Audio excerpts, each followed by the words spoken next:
సంబంధించి TRS party కుట్రపూరితంగా తెలంగాణ ప్రజలు గమనించాలి. తెలంగాణ ప్రజలందరికీ విజ్ఞప్తి చేస్తా ఉన్నాం. టిఆర్ఎస్ పార్టీ వైఖరిని చూడండి. 42% రిజర్వేషన్లకు ఏ విధంగా వ్యతిరేకిస్తుందో మధుసూదనాచారి గారు స్పందించకపోతే వారు కూడా ఇందుకు సంబంధించి డెఫినెట్లీగా వారికి సపోర్ట్ ఉన్నట్టుగా భావిస్తా ఉన్నామని చెప్తా ఉన్నాం. ఇలా బీసీల గురించి మాట్లాడతారు. బీసీలకు సంబంధించిన ప్రక్రియ జరిగితే అడ్డుకుంటారు. అడ్డుకున్నప్పుడు సపోర్ట్ చేయరు.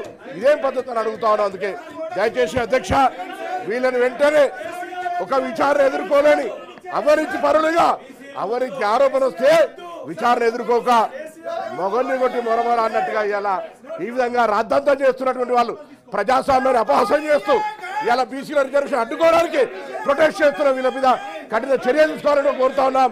తెలంగాణ ప్రజలు గమనించాలని కోరుతా ఉన్నాం.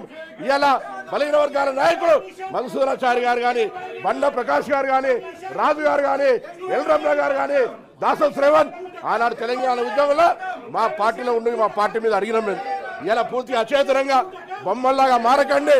మీ పార్టీకి ఇష్టం లేకపోవచ్చు, కానీ ఇది ఒక చారిత్రాత్మక నిర్ణయం.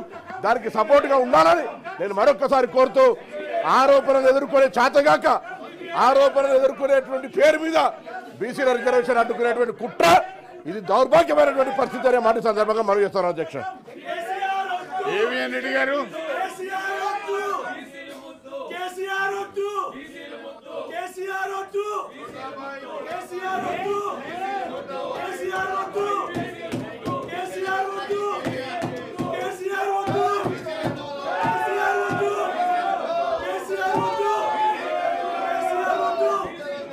అధ్యక్ష